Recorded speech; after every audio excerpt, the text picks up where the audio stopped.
Hello, humans. We have finally arrived to the point where we need to perform our first polishing pass. Now, the idea of a polishing pass is that you take what you already have and generally you don't add extra stuff, although I will. But even the stuff that you add should be cosmetic. Like that's mechanically wise, you shouldn't be changing the game and adding new systems and framework and subsystems, etc. When it comes to polishing, this basically means refactoring your code so that it works better and is more readable. It means sorting out all of your assets, such as, in this case, currently, as you can see, we have problems with animations, the way the way this thing bounces up and down. That's not what we want. Sort out the gameplay, such as, maybe if you have some curves or whatever, you want to sort of take a look at how those operate and maybe touch up on them to clean them up. Create some more materials maybe, or just material instances, reparenting stuff if you already haven't them parented. And pretty much, yeah, you essentially running up throughout your entire project and just making sure that things are working properly, that things are well hooked up, and generally speaking, that you don't run into too many problems. Now, because you're making your own game, chances are that your polishing pass will be vastly different from mine. In fact, as this video series, so to speak, has been progressing, you have most likely noticed that as we go further and further into development cycle, the usefulness of these videos would have been ideally decreasing, because I'd be using my game as an example and it would have very little tangents with your game. Now, of course, chances are your game is also fairly simple, maybe something like a bowling simulator or whatever. I don't know. But the fact of the matter is that most likely your polishing pass is going to turn out to be completely different from mine. Not to mention that the structure, the framework, and the code you've used is also different from mine.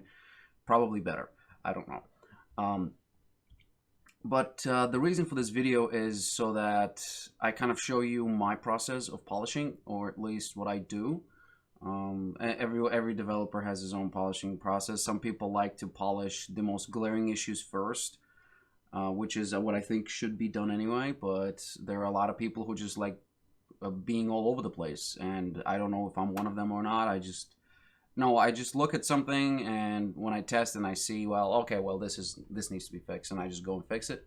I'm not really prioritizing too much. Also, this is the most iterative stage of development. In other words, you'd be testing a lot to see how things are performing, etc. This isn't a balancing act where you're trying to, like, if you have some kind of a game where you want to balance stuff. Realistically, it's very difficult to balance a game on your own, because you have such a small sample pool. So you should wait until we do that, until we do multiplayer or whatever, so that you can have people playing with you. Now, the important thing here to understand is that you don't want to be making your game to be, this is not your aim here is not the final product. All right, there's going to be another polishing pass and probably another polishing pass as we keep adding features, because we need to enable, at least in my case, I need to enable gamepad support, which is going to be much more difficult, since the approach I've taken is kind of backwards, mainly due to the fact that I wanted to give the player the option to play on the same keyboard. So this means that all of my logic is kind of in one controller, but it might turn out that, like, I need to have some kind of a switcher or something that figures out if we have one or more controllers. So there's that. But what you have to know here is that you don't want to create the final product of your game. Okay, so the level, I'm going to give you a brief overview of what I have to fix, at least the most glaring issues. Generally speaking, you want to approach the oldest and the biggest issues first, so that your polish, it's kind of like if you're polishing a knife, like if you're sharpening a knife, right? You want to, or a piece of steel or whatever, you want to grind it with the big grinder first, and then as you get a finer and finer edge, you want to get the finer grit on your sandpaper. So same thing here, you want to get rid of the most glaring issues, and then you want to approach the rest of the game, like, I don't know, maybe add some visual effects or whatever it is you want to be doing. Okay, Right. So let's go ahead and at this point you can actually stop this video because this is really all you need to know. Like, just that's what you do. You just sit around and play around with your game. You just see what you've done and make it better, because obviously right now the game isn't very playable. As you can see, the jump is too high. The actual worm is rotating around the center instead of the top. The sounds are a little bit too strong. They need fixing. It would be nice to add a color marker for each player character. I would have to reparent these as well. That would mean I would have to redo the animations, because this is weird. I'm not a big fan of this. Right. The ball needs to be figured out. Like, I'm still not sure if I should somehow try to fiddle with the physics system or just re-implement it entirely. In my case, it's a problem because I'm hitting the ball with an animation. Well, with a timeline movement, whereas my animation is this bit. This is going to be hitting the ball as well. So the force being sent is kind of absolute versus, like, there's no calculation being performed in this case. So if we take a look, my ball it's 700 kilograms right now, and as you can see, it's flying around like some kind of thing. Now you could increase, of course. I don't know. I'll see what I have to do. I don't know. Like, I'm not sure if there's a gravity scale here. There's a mass scale, but there is no gravity scale. I have to see if there's a way to set the gravity. No, I have to check on the thing. Maybe it's in the class settings, default settings, or whatever on the thing somewhere. I remember the gravity being available to change. I'm just not sure where it is. Clearly not in this menu anyway. But the point is that you have to figure out. I have to figure out anyway how to make this ball not fly off screen that often, or if it does, that it's not that much. And also, I've kind of split my impact sounds. I think I did anyway. Let me just see. The cues. Oops. The cues. Yes, I do have a player hit and an impact bounce. So I have to see why my ball isn't playing the correct sounds. So there's that as well. As you can see, I've got the player hit and the impact as well. So those things need to be, addressed. So without further ado, I'm going to start with the most glaring problem, and that is, well, the animations, because the animations are not as sharp. Excuse me. Now, the animations themselves, it took me about half an hour to figure out what the hell was wrong with them. So I kind of made them before I recorded. I completely forgot that I had to record it, so I fixed the animations in Maya beforehand, but I'm going to go through the process so that in case you have animation problems or whatever, an easy way to troubleshoot would be to simply load them up. So first you would go into your animations folder and just take a look at the offending animation. In this case, it's the walk cycle. And looking at the walk cycle, as you can see, we have an issue. I mean, that is an actual issue. It's not a problem with the level per se, where the character is maybe the terrain is uneven or whatever. So this is an issue that needs to be fixed. And one way to do this, obviously, is to just re-import the animation with different settings, or just see if the import process was faulty. In my case, if I do this, it's just going to replace the animation with the correct one, so I'm not going to do that. In order to show you what I mean, I'm going to have to export this one.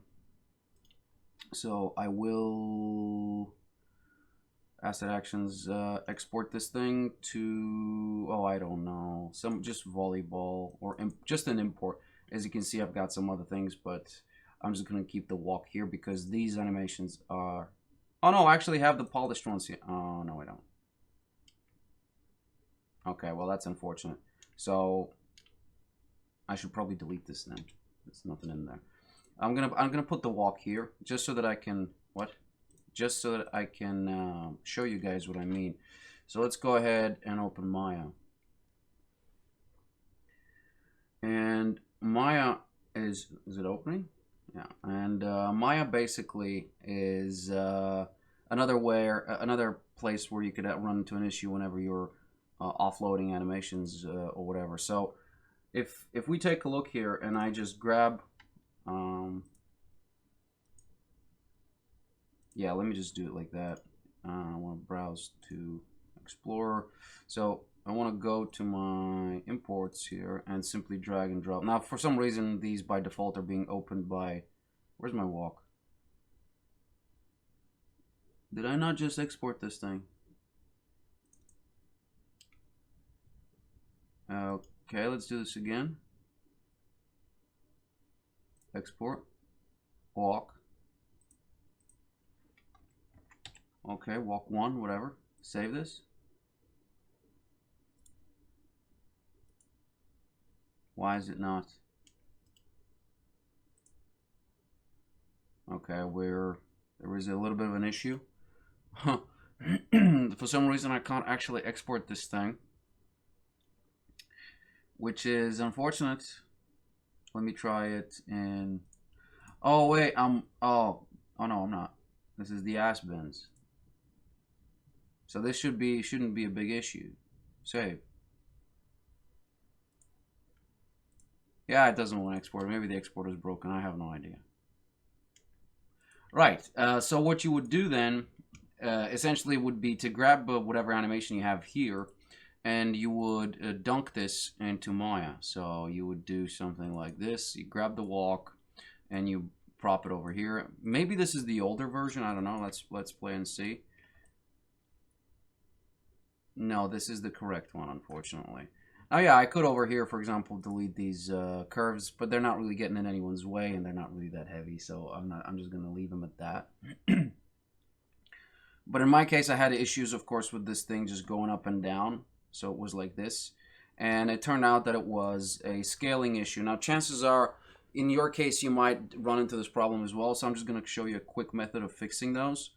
If I just select this and select the hierarchy.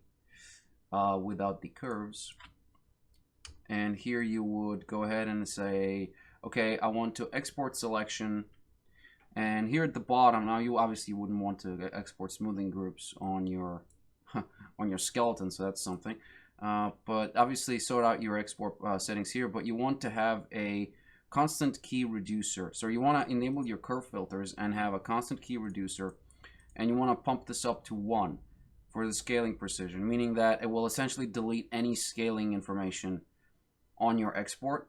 So you could keep this back to 0. Like this is just for this is just for you know, things like, I don't know, maybe have a small error or just small value pruning, okay? So this is what you need to kind of do. At least that's how I fixed it, and I just exported it and it was fine. At least I think that's what that's what the problem was, because it fixed it. Okay, now if it wasn't that, maybe there's another way of doing it. I'm not sure, but this is the way I approached it, and it'll probably work for you as well. So after I've done this, I would simply go ahead and grab the walk and the jump and re-import these guys with the same source. So re-import. And I need to check these out because these are the old versions and these are my new versions. If I take a look at my walk now, it is much more concise. Now, the problem here with my walk, obviously at this point, is the fact that the animation itself is bouncing up and down. This is not an issue for everything else. I think everything is kind of solid here. If I just stop this for a second and take a look at my root. Yeah, so my root here is not moving at any given point in time. It's basically my central that's moving, and it's just moving a little bit too high. Yeah. So as you can see, that's the problem here. Okay. Now, I'm willing to let this pass because this is this is probably something that has to be fixed on a second or third or even a fourth pass, or however many passes you want to run. But let's compare. Jesus, sorry guys. Yeah, this is much better. Now I can't compare these two because they're kind of running off the same animation, but we need to address a couple of more issues from external threats, so to speak. Those being the audio, because I really am not happy with the sound effect sort of normalization. We need to normalize these guys, get rid of this stereo channel, and generally speaking, we want to kind of normalize the you know, the sound across these. I do think that my beeps are fine, so I'm not gonna touch the beeps. I do want to do something with the ball impact and maybe reduce the buttons. I'm not sure. We'll see how it goes. The whips definitely want to be increased. So I'm gonna ignore the beeps and I'm simply gonna edit these guys. Easiest way of doing this is just open Audacity, and here we have to go to the actual audio here and simply ignore the beeps. So I don't want the beeps to be edited.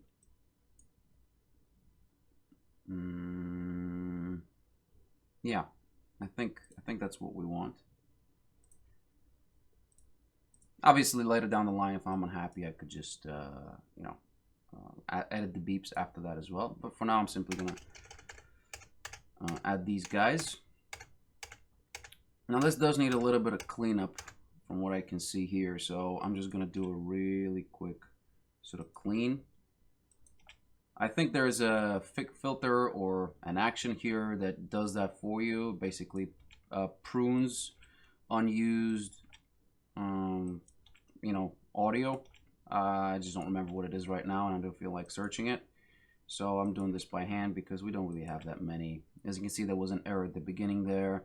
In fact, this needs to be split. So I'm going to split this to mono and delete one of those. So that's what it's going to be. This is a very well done. These are all very well done. These are all buttons, I believe. Yeah, these are buttons.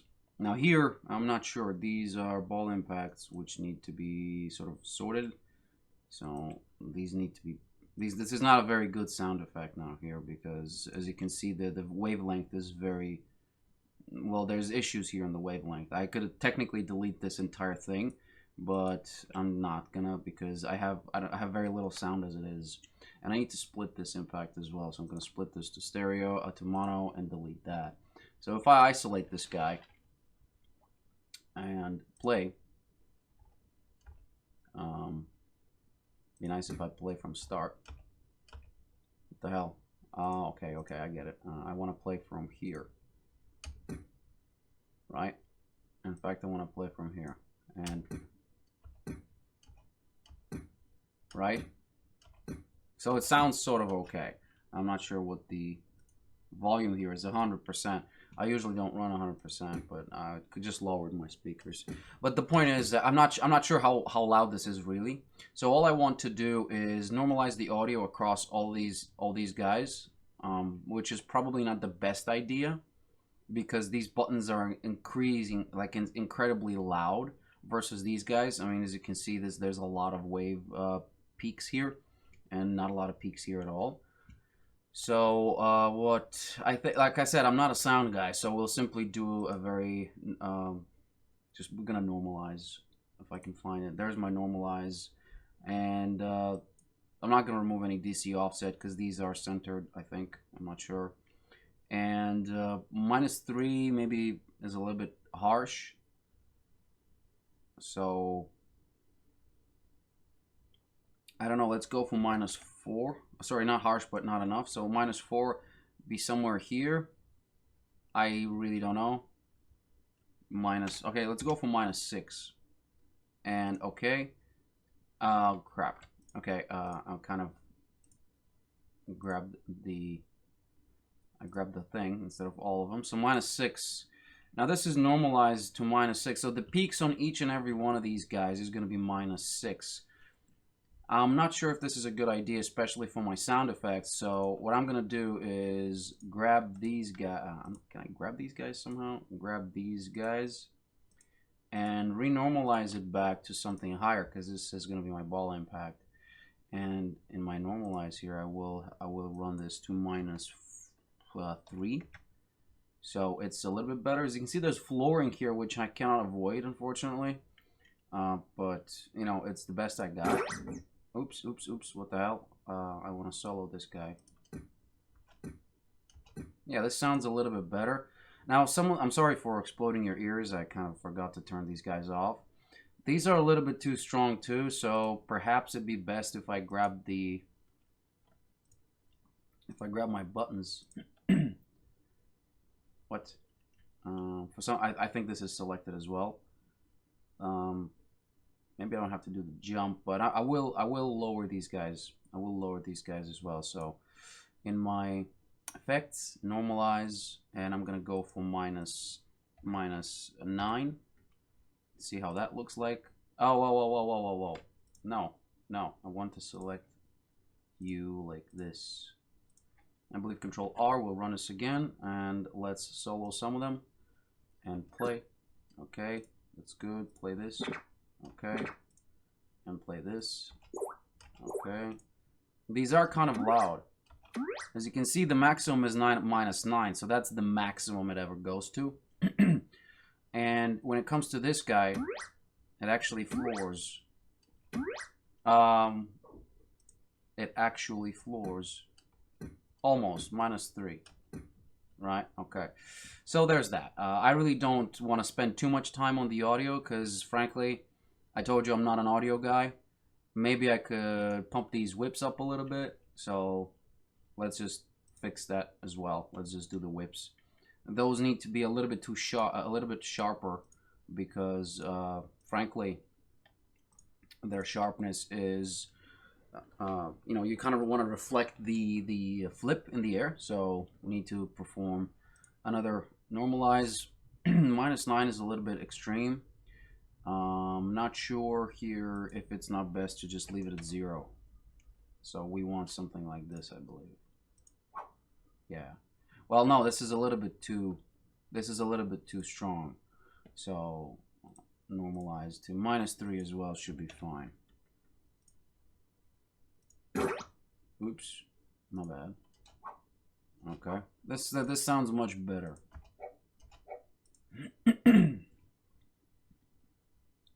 Yeah. And play this guy.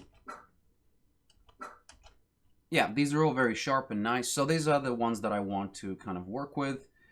And I'm gonna go ahead and file, export multiple, and these will be in the import audio because why not? And just export because we need 16-bit. There we go. Export and okay. And okay. Jesus Christ, I'm sorry guys. Let me just have some water here.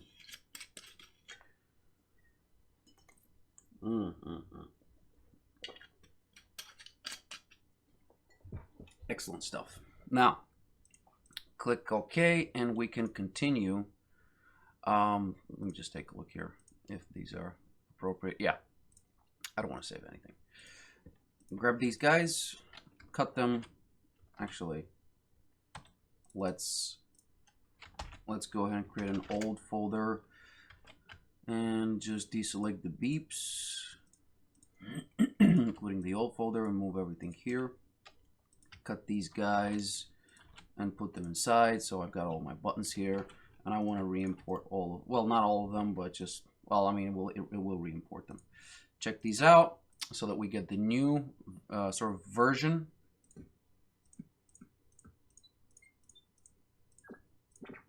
Okay, well, this is a little bit more normalized. So let's see. Yeah, this sounds a little bit better, I suppose. So there's something right there. Now, next here in the ball, if I remember correctly, I had it set up so that the ball had its own. This obviously needs cleanup, but I do believe that if cast fails, I should be able to play that impact, which has nothing assigned to it. Brilliant. And we need the player hit to be player hit. And we need the, and check these guys out, and we need the impact to be, well, impact. Oops. I want to have ball impact. We really should be looking for cues. God damn it. Impact. There we go, impact bounce. That's what it is. Compile, and let's play. Okay, we do have an issue with this thing activating automatically. Where's my auto activate? There we go. Compile and play. So there it is. Okay. Okay. Okay. So the sound is a lot more. Oh, wait, no. There is an issue somewhere with my audio because in the cues, for some reason, my impact bounce is still playing this one, I believe. Yeah, I don't want to have that one here. Check this one out.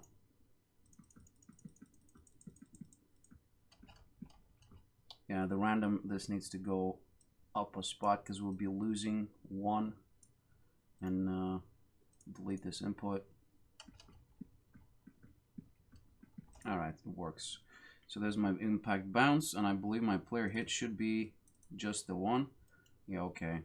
I have that, and if we play now, yeah.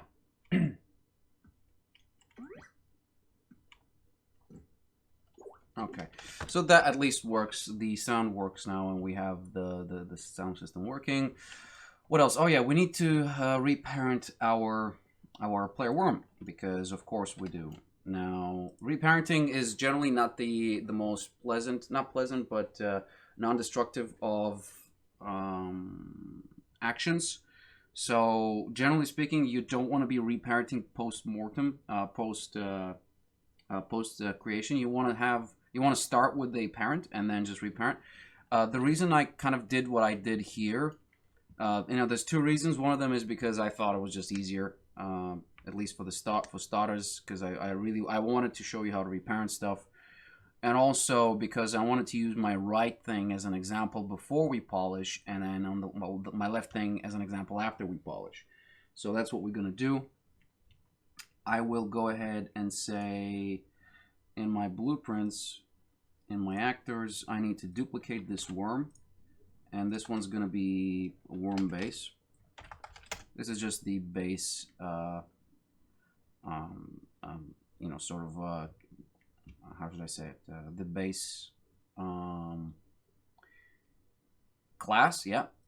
The base class, and obviously this worm has all the same things that the original worm has, with the obviously a few exceptions. Now I'm not going to do anything just yet, so I will simply reparent my player one worm, and I will reparent him by go to file and saying, oh no, asset, no, where's my thing? Wait, what? On player one, I should be able to reparent this guy. Let me just see what. Kind of forgot what the thing is, or am I not seeing it? Oh, there it is. Reparent blueprint. Jesus. And here on my worm base, I want to use this one. And there we go. We've just sort of done that.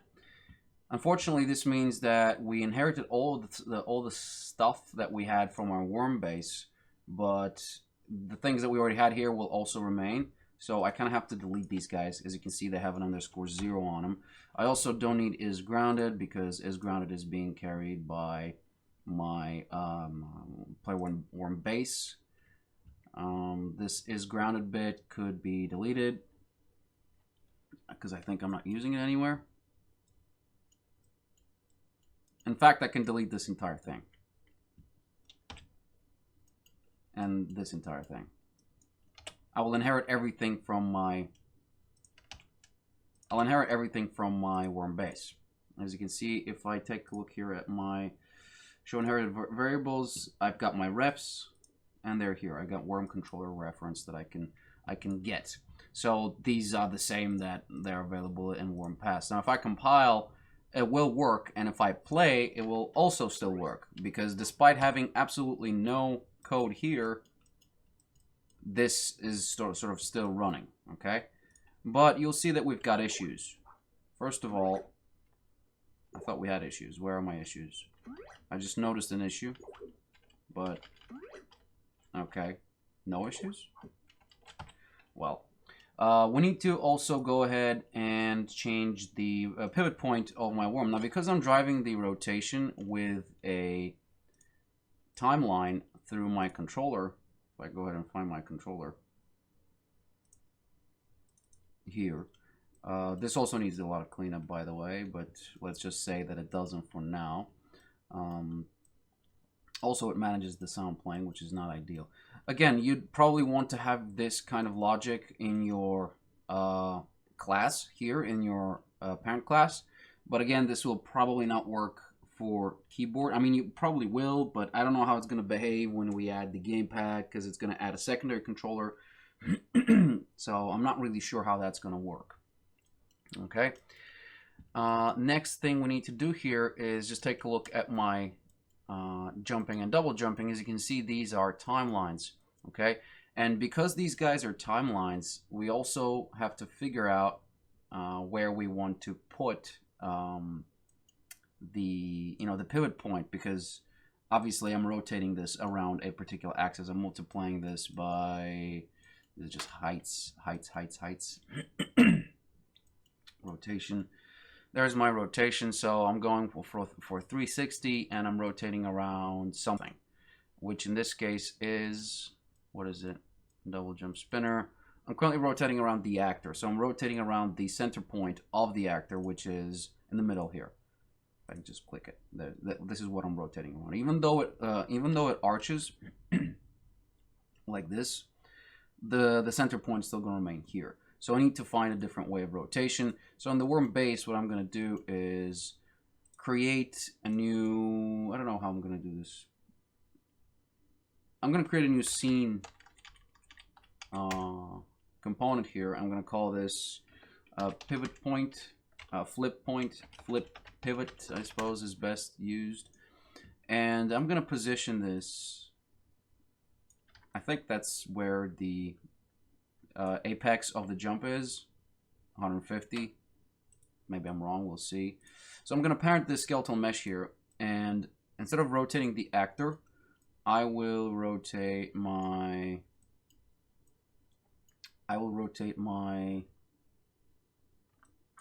flip pivot, and I'll say actor rotation,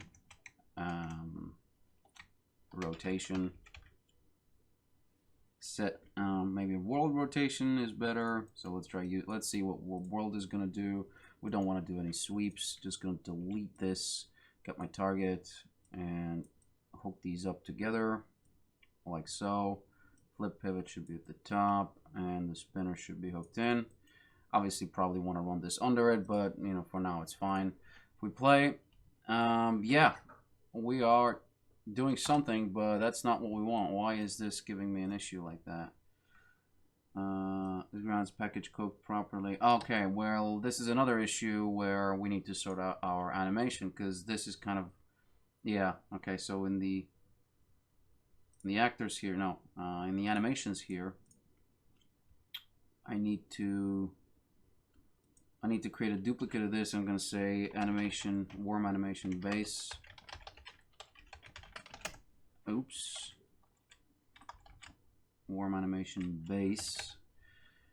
And this one needs to be reparented. So I'm going to say player 1 worm animation, and I'm going to reparent this guy to animation base. Where is it? Worm animation base. And just delete this entire thing. Compile. Play. Okay, so it works now. It's better. Yeah, our rotation though is not ideal. I don't want it to be that high. I mean, I think I nailed it. Like, I think I nailed my rotation, as you can see. Yeah, this needs to be fixed as well. Yeah, I think this needs to be fixed as well, because yeah. Okay, let's see how far we're gonna go. In my worm base, I will go ahead into my viewport and just unparent this, and maybe lower this to, I don't know, I would like it to be rotated around maybe 110. I don't know, we'll see. And compile and play. This is good, I suppose.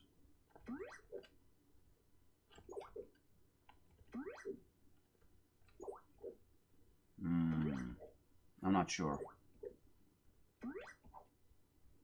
It's very sharp. It's much sharper than this one. As you can see, the rotation is much sort of closer towards it, towards the center point.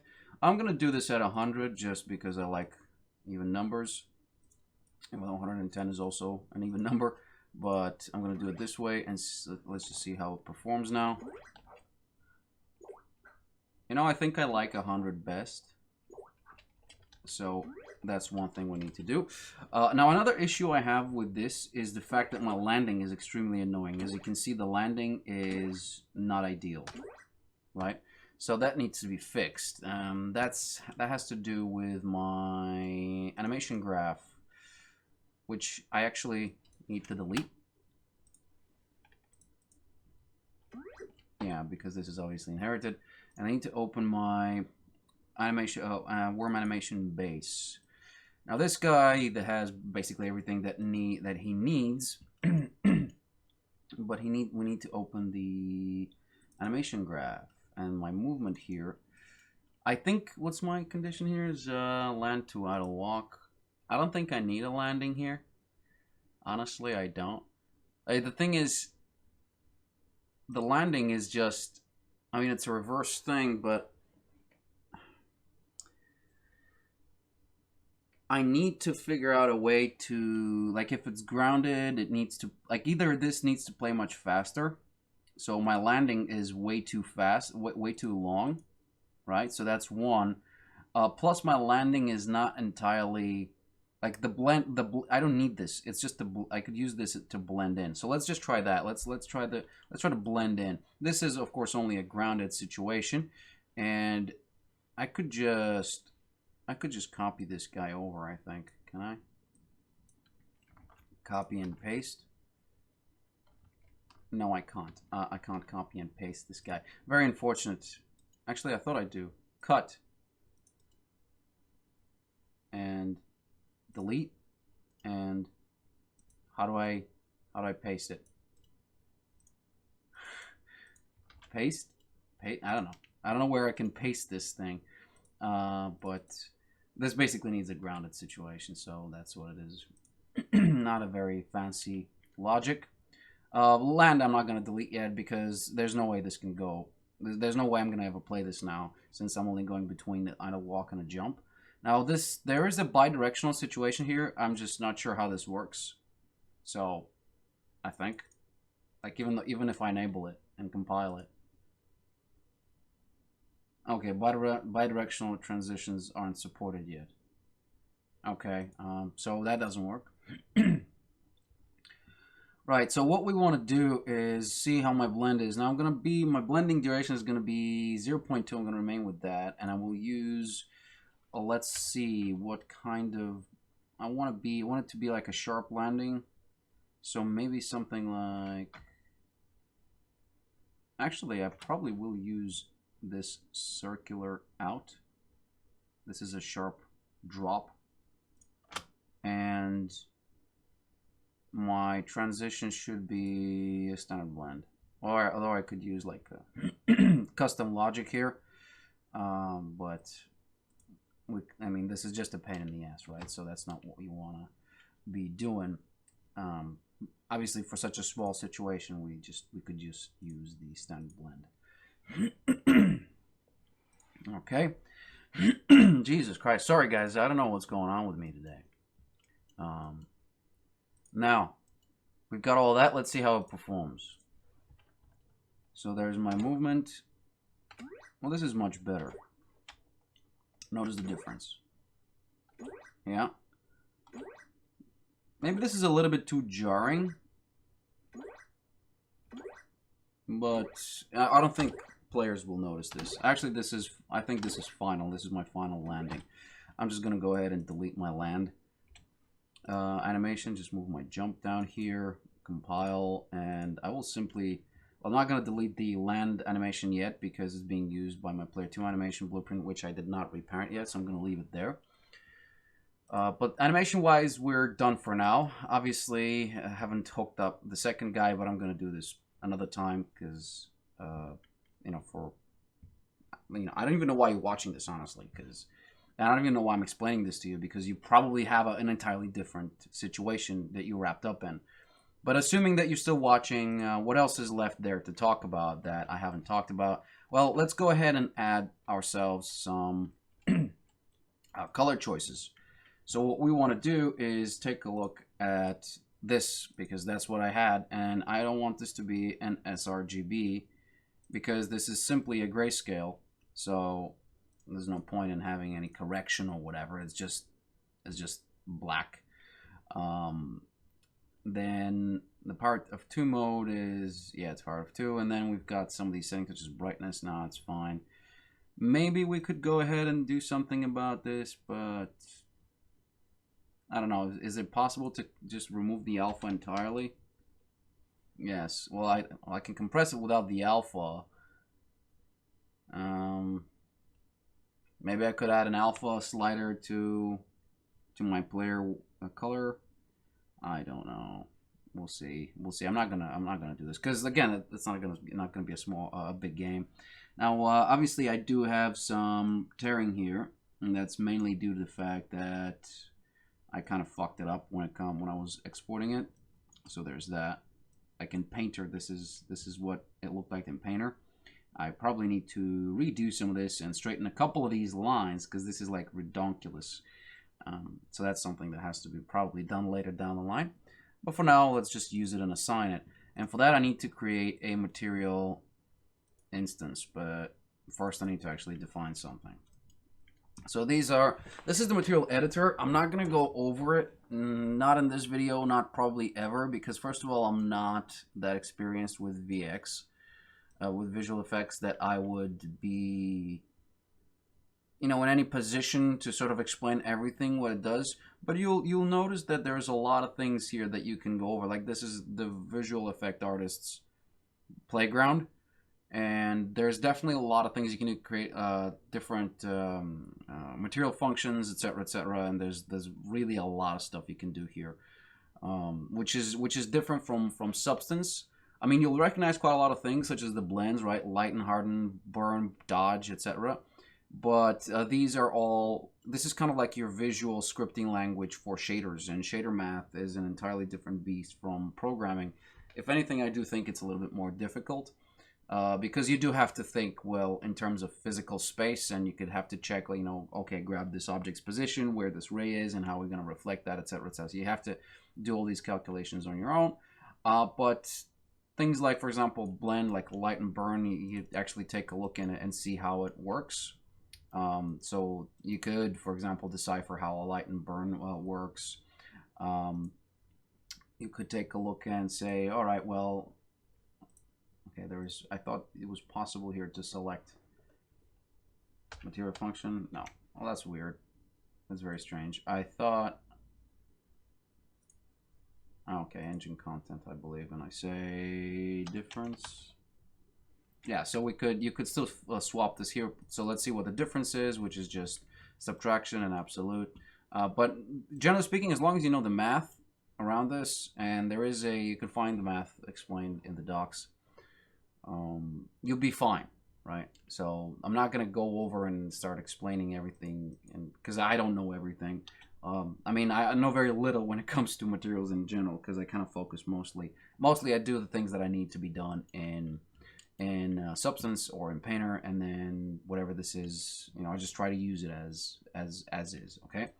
So first of all, we need to get a parameter which will be driving through Blueprint, and this will require us to create a vector 3, which we're gonna have to convert to a parameter, which will come with its own alpha, and I'm gonna call this a player color. And the group is, I don't know, this doesn't have any group, but I'm going to call this customization. Can you believe it? We're going to have customization in the in the actual game. How's that? Now, the default value should probably be white so that we can better see it. Oops. No, you want to have, these guys should be maxed out. Please don't fail on me now. Yeah, there's something here that just doesn't agree with me. these slides. I think it's because I'm previewing this live. That's why this is just being recompiled in real time every time I change. So what we need to do is essentially multiply a bunch of stuff together. First of all, I need to grab my... Now, obviously, this is not the most elegant way because like I told you, I'm not a huge not very savvy with these. But first, of course, we need to multiply this guy by... Well, we need a texture sample, actually. That's one thing we need to do. And there's my texture sample. I'm going to just load this in from my selection. Now, this is a linear grayscale, which is exactly what we want. And we can be sampling this. We don't want to be mipping this. Definitely not. So first we need to multiply these together to see how this is going to work. I don't know. Let's see. So multiplying this together, we'll kind of overlay them at the same time. See the result here. And yeah, but this is like the reverse of what I want. So I could say that 1 minus... Oh, what the hell is that? Okay, delete. Nobody saw that. 1 minus. Yeah, that was weird. That was really weird. So I want to dunk this over here, and it will reverse. So that's nice. But now I need to get the color for this thing. So that's my color here, and I need to multiply. I need to use the same mask, so this needs to be multiplied as well, does it? Let's see if I'm gonna get the right result here. I told you I'm not a huge grandmaster. I wonder if we could add this thing, and well, I'm just curious about the difference between the add and the multiply in this particular scenario. So this will probably be something very ugly. Oh, it did work. Okay, I think this is just a lightning thing, maybe. Let's try to multiply these and see what's the difference. I'm just curious here myself, so boom, base color. Oh, I see. Right. Okay. So I wonder if I can preview this. Okay, this is good. Why is my multiply though? So, oh, because it also needs to be inverted. That's just brilliant. And because this is black, yeah. Why is this black? I have no idea. This is weird now. Yeah, I'm just gonna use add until I see that it doesn't work. Now I could go ahead and just say another 1 minus here, but since this works just fine, I will, you know, I'll just run it like this, and yeah, I think that's all we really need. How cool is that? And I can't actually collapse this. Very annoying. So I'm not going to touch my occlusion or metallic. Now probably I should if I wanted to make this a little bit better, because this is maybe slightly too reflectant of my situation. Actually, let's go ahead and select this mesh here and see how it's going to behave. Ah, come on. Are you serious? Where's my skeletal mesh? And well, okay. That's a very small mesh. Probably needed to address that too. But yeah, I mean, it looks all right. It's not super bad. Yeah, it's not the worst possible thing. So there's that. And now we have a parameter we can play with. As you can see, it's called player color, which I'm going to copy, by the way, because we will need to pass in the name. It's kind of like the same thing as with the cues. These systems don't really work well, talk well together. If you screw up your name, you're not going to get it right. So the name is something that you can misplace, so to speak. But maybe it's on purpose. I don't know. Right, so in the worm here, first of all, we need to create a material instance called, well, instance underscore worm. So that's my material instance. And the difference between the material and the material instance, despite the fact that both of these guys are 1 kilobyte a pop, right? This is 1 kilobyte and this is 1 kilobyte. The fact of the matter is that technically this is the better way to go, even though I could simply assign this material directly, which is what I did initially. you still want to have your instance instead of the actual material because it's kind of more efficient, more pre-calculated. You just take a look at the documentation. There's loads of information about why you want to have the instance instead of the material. Not to mention that the instances, unlike the material, actually can support different parameters, which are missing. Interesting. That is not exposed. And we need to see what the hell, why not? This is a parameter, is it not? It is. Perhaps I shouldn't have added this to a group, so let's just delete the group, I suppose. Maybe that's what it is. And I need to save this, obviously. I kind of forgot to save that. Because you need to apply the changes. You need to check it out. Yeah, that's why it doesn't show up. And there's our freaking thing. Now, I could obviously replace these by default. These textures are by default replaceable. You could say, okay, I want to change the base color to whatever. So that's one of the powers of the instance. Another is, of course, the actual parameter driving. As you can see, currently this is white, but, you know, it could be anything. As long as you do it in Blueprint. So I'm going to do it in Blueprint. Now I'm going to replace the player underscore worm with, I already have it selected. I'm just going to go ahead and dunk this here. No difference at all, as you can see. I mean, this looks as ugly as it used to look before. I really need to sort out this mask, because this mask is atrocious, man. Oh, yeah, that's why, because I selected the... Yeah. I made this mask by selecting the faces. So yeah, this is a bad selection. I need to sort this out, but we'll be fine. I can always just replace the texture at any given moment as long as I hook this up. This would be an example of what you probably wouldn't want to do so early in the game. So early in the polishing stage. But I kind of wanted to, completely fix this up. So we'll see how it goes on that front. Now in my event graph, I need to be able to get my, my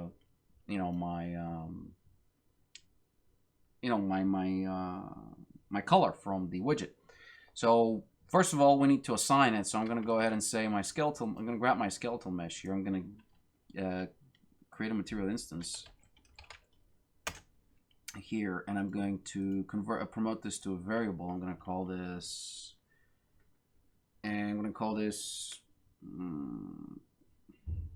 material instance, material ref. And this will be, of course, in the refs folder category here.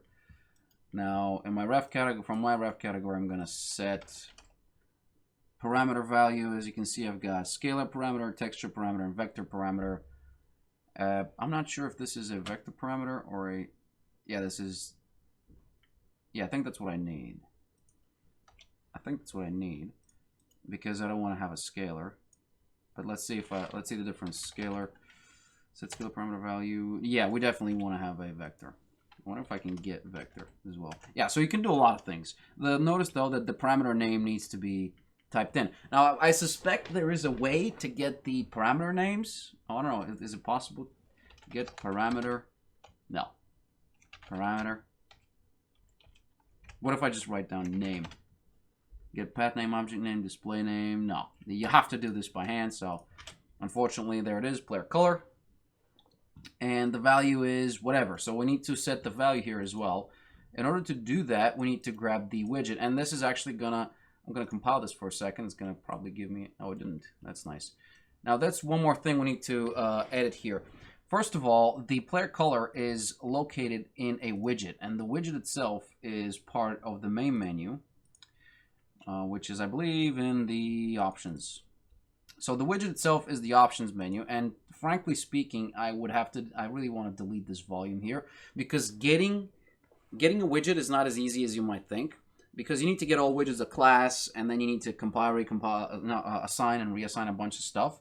So what you want to do is, I'm simply going to delete this right now. Remember, this is a config variable, so we need to recreate this. I'm going to delete this guy. Where is it being used? Let me just find the references so that I know where the damn thing is. Okay, so set volume. All right, that's nice. So I'm going to delete this guy. There we go. He's gone. And I should also probably open the Where was the config? And world state. No, sorry, Windows. And here it was in the engine, wasn't it? Yeah, I don't want to use this volume anymore. I'm gonna copy this though, so that it's easier for me to swap the position of it. So I'm gonna save that. This is done. I have to see where exactly the other bit has to be put. So I'm gonna put this in the worm controller. So I need to create another variable. I'm gonna call this volume. And this is gonna be a float. And this is gonna be a config variable. And it has to be in game.ini under the config section of blah, blah, blah. Okay, let's just do it like this. Game.ini. And that's my volume. And my section is, let's just copy this over. We want game and blueprints, game logic, basically the path to the thing, worm controller underscore worm controller underscore C. And this should be fine, I think. Did we miss anything? Underscore game, blueprints, game logic, worm controller.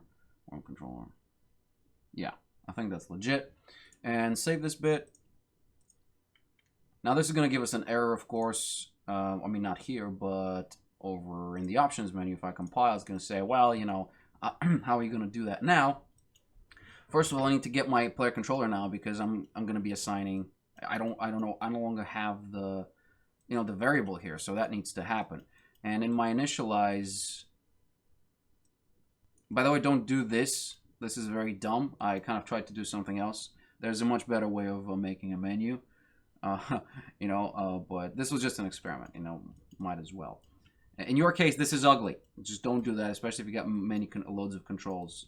Don't do that, right? That's just dumb. You want to do this on one of your sort of keybinds, and yeah, this isn't pretty. And there's something here for the color, I think. Yeah, I didn't hook up the color. Well, that's great. That's great. We need to hook the color as well. But for now, let's just keep it nice and simple. I'm gonna get my player controller.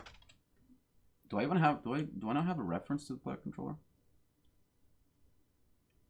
No, I don't. Okay, get player controller. I need to cast that. Cast to worm controller, and I could use a pure cast. I could just say, well, I want to make this into a pure cast, but what the hell, why not? And in my cast fail, in my cast, I'm gonna set this. I'm gonna actually get the. I'm gonna set this reference. So I'm gonna promote this to a variable, and I'm gonna say this is my worm controller. Actually, player controller ref. And this should be in the references. Okay, there's quite a lot of things here, so I'm going to disable this. Oops, I'm going to disable these inherited variables so that I can add extra stuff. And I wonder if I can say that this is a ref. I'm pretty sure it's not going to let me create a new category. Ref. Oh no, it did. Okay, refs. That's nice. So that's probably something that needs to happen on start. So you only do it once, and then from here on out, again, I could do this every time we update the value here, but I think it's not unnecessary. So there's my player volume, player controller reference, and here I'm going to get my volume. Actually, I'm going to set it. What I'm talking about. I need to set the volume. Because of course I need to do that. Here. Come on, dude. There we go. There we go. Solid stuff. Compile. It's going to give me another error. Now what is it? It's the fact that my volume spinner is not hooked up. It's hooked up to something that doesn't exist anymore. The cool thing is, though, as you can see, you got sub-object properties. You can assign it. You can add it to a sub-object. You can grab it to the sub-object of the sub-object and get their properties, and then their properties, and then their properties. So this is really cool because you can just keep assigning this to, I don't know, I want to assign this to the positive bounds extension of the mesh of the master post component of the blah blah blah blah on the X. So that's how deep you can go, which is really cool. But what we really need in our case is very simple. We just need the volume from the player controller. Okay, very, very easy. Compile, and let's try and play this in a standalone game. This will require saving quite a lot of things, so we're going to do that. Check out the level. No, not check out the level. What did I just check out? The options, yeah. Check out the options. So we're going to play this, and let's see if the value is being written 0.0 right now. Well, unfortunately, I either made a mistake or we just need to restart the engine. Volume equals 0.6. I don't like this. Let's just do it like that. Game blueprints, game logic, worm controller underscore C. Is it not dot? Is it not dot? Let me just check here real quick. It is dot, so that's a problem. So this needs to be dot, like so. My bad, guys. Sorry, and we should be fine now. If it doesn't read now, then it's probably I just need to reload the engine. Let's see. Oh no, it reads it now. Well, that's great. So there's that. Yeah, we need to sort that out as well. We can't just spam everything. And there's my resume. And of course, there's a problem with my pausing button. As you can see, I can resume, and there's an issue where I'm flipping and flopping around the pause button, so this needs to be fixed. And the easiest way to fix it would be, instead of flip-flopping around, I want to set the game pause to not that. Well, no, just not. Is there a not boolean in here? Oh, come on, man. I just want to have a not operation.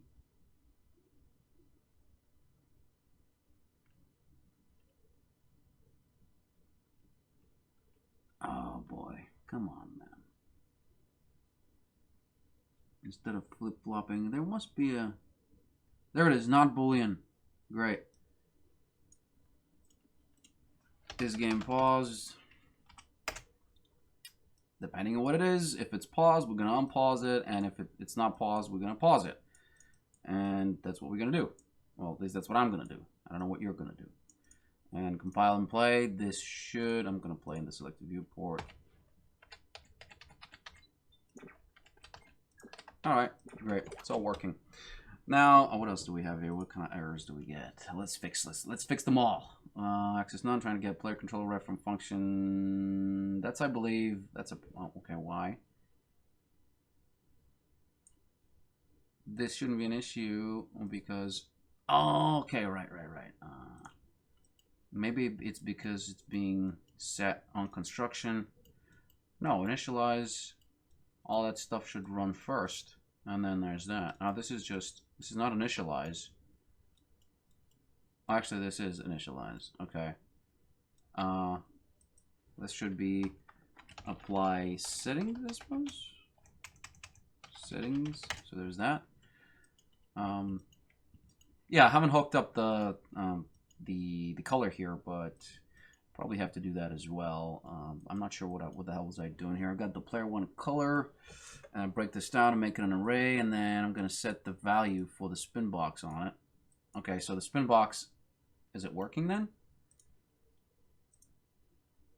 Let me just see here. Clone opacity. Oh, okay. It's a, okay. Right.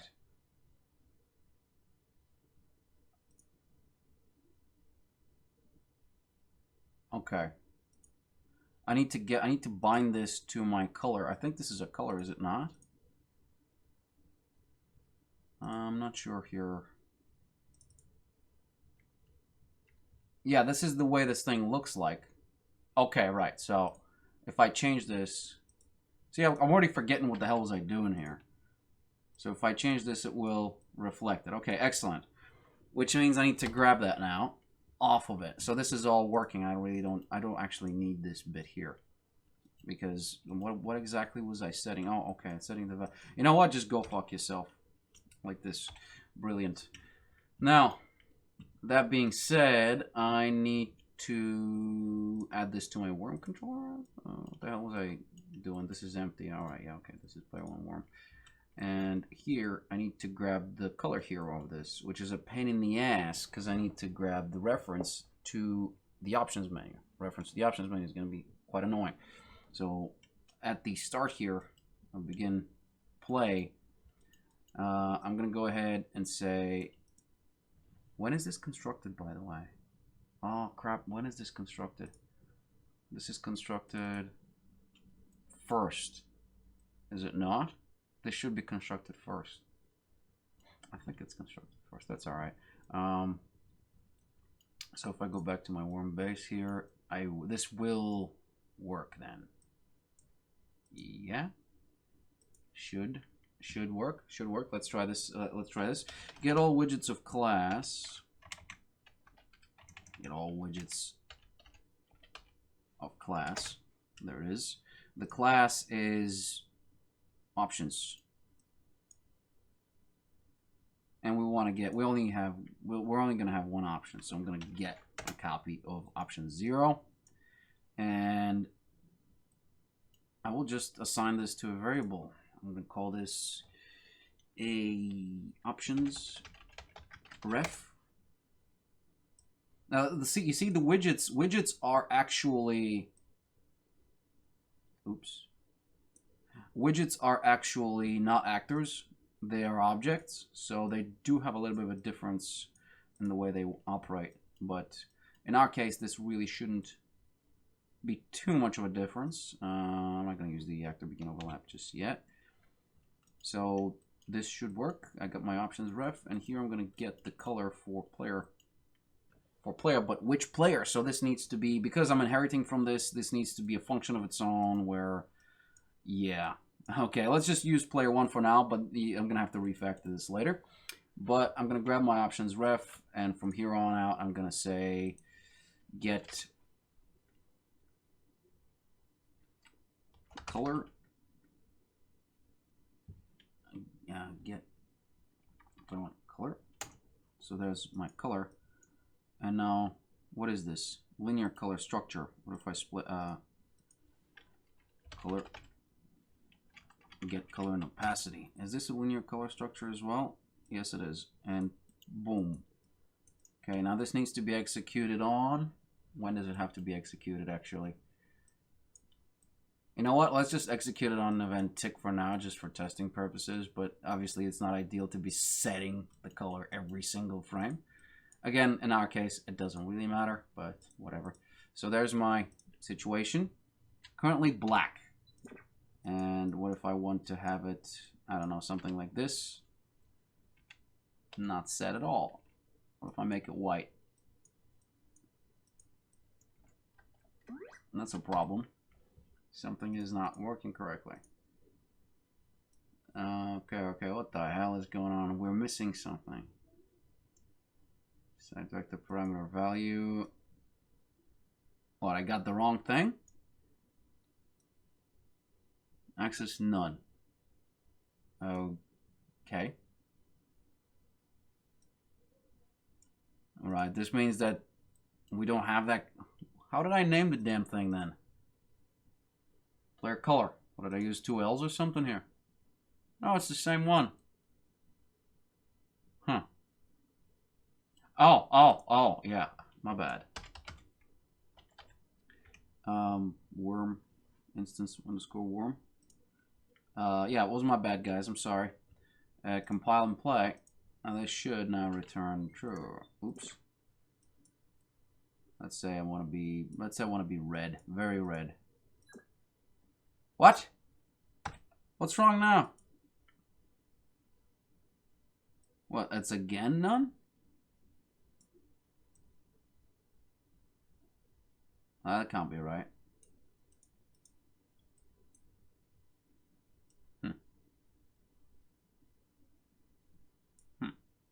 Okay.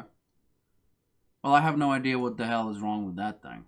The cube graph. No. Set parameter value and graph event graph of worm base.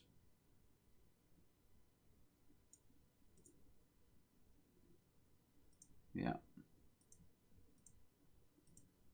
Yeah, this is pretty much a lot of errors for... I'm not sure why this doesn't want to get material. Okay, let's see. This is a... What if we get this material like that? This is a material interface object. Instance. Cast to material instance. Dynamic. And as material instance dynamic. Because we technically actually do have already material instance dynamic. So let's unhook this guy. And this guy. And I don't know what the hell am I trying to do here. Got this, but this is gonna give me, this is a material. This should be a material instance. As material instance dynamic. I should give this target here. And now I should do that. But this is, is it gonna have that? I don't know. I don't know. Cast. No. I really have no idea why I'm getting an error here, actually. Well, now these suckers are all white. What? What the hell? Okay, I'm setting the entire thing, I think. Not sure. Material. Get material. Because creating it doesn't want to work.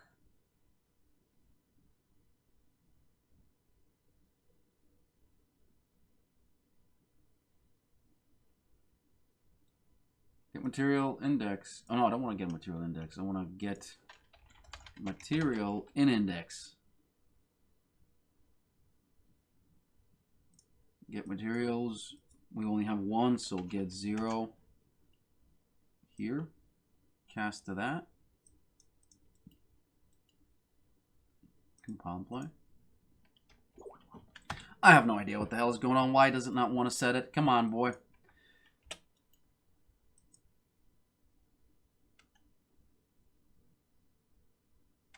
This should be legit. I mean, I'll be creating a dynamic material instance per tick. Maybe that's the problem. So I kind of have to do this on event begin play. Maybe that's the issue. So I don't know. This shouldn't be a problem like that. And here, I'll be setting this to whatever it's being set in, like so. And what am I doing here? Material ref. Let's use the material ref. Boom. Compile and play. There is something here. Oh wait, I need to set the fucking color now. Red. Whoa, whoa, whoa, whoa, whoa. I don't want to change the... Just excessive. No, there's definitely something going on wrong here. I don't know. I have to play around with this and see what the hell is going on. I'm missing something. I'm just not sure what it is. But yeah, this is really what the process is like, guys. You just play around. You just play around with your game. Just check a bunch of things. Like for example, here I need to see how I'm gonna solve this issue where the ball just flies off into the atmosphere and my jump curves are just static by now. There's really nothing interesting in them. As you can see, my jump curve is the same. They're identical. There's no variation. My jump height is something that needs to be addressed, and really a lot of stuff needs to be addressed here, right? So, but as you can see, at least there are some differences from the edits we have made so far. This is a much more sharper, much tighter object, at least this one, right? So we could do a bunch of things, really. I suppose we could. What else could we do? Really quick. I don't know. Anything. Maybe in the worm base here, I would have to. Sorry, in the worm controller here, I would have to figure out. No, it's in the beach ball. Because I forgot where my logic is at this point. In the beach ball here, I could introduce a delay. So I think Okay, what the hell was I doing here now? Got the play audio, increment player score. That's for the score.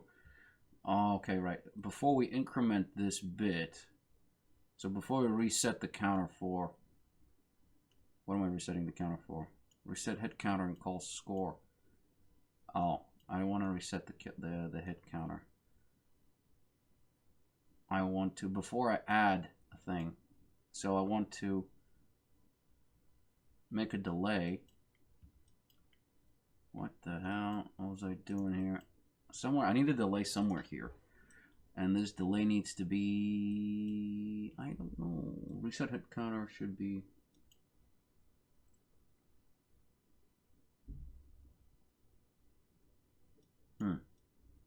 before we increment, definitely we need to delay before we increment. Actually, no, before we do that, okay, yeah, that's what we want. We want to have a delay here so that it's not as obvious, I think. There it is. Now it's impossible to hit the ball 50,000 times while you're still in there. Like, this is not going to... You see, did you hear that? That's what was happening on top of our worm. So that's something that this delay will now prevent. 0.2 seconds. So, yeah, we gotta sort this bit out as well. What the fuck? Where's my sound being played? I need to do once again. That's a huge pain in the butt. Because it's casting failed every single time, you know, so... I really don't know how to do this now, where I'm going to put the do once. Maybe I just need to put the playing sound somewhere else. But it's going to be returning true every single time, so I need to do once somewhere.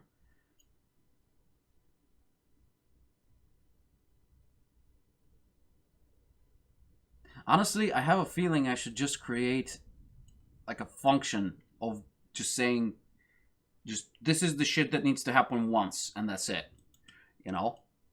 But then it will happen at the same time, so that's a problem. So, yeah. I don't know where to put this. I really don't know where to put this. Somewhere. Oh, here, in the do once. Oh, okay, Hactor has tag, though. It has to be ground.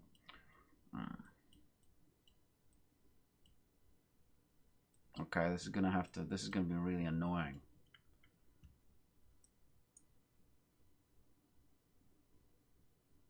Oh, I know. Delay. I love delay. Great stuff.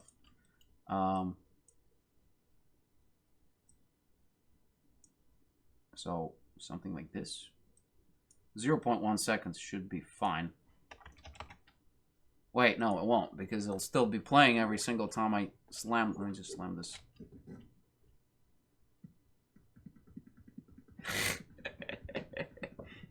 Yeah. Alright, look, I don't know, guys. I have to figure this out, how I'm going to approach this. I don't know.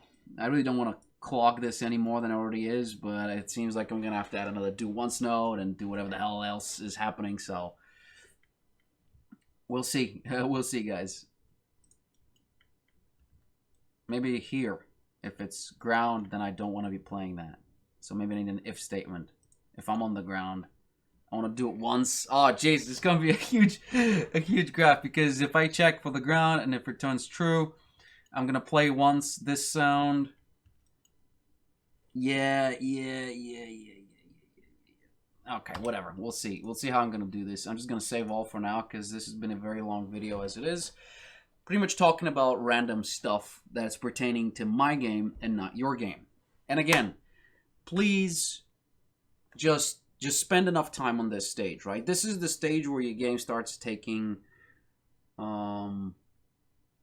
this is the stage where you have to make your vision work, okay? Whatever game you had imagined, you need to sort of have it mesh together, okay? You don't want to be super precise, right? You don't want to be adding, like, don't skin your menu, right? Don't do that and just go, okay, oh, I'm gonna go ahead and change these, the font and all that. Don't skin that yet. This should be done at the last moment.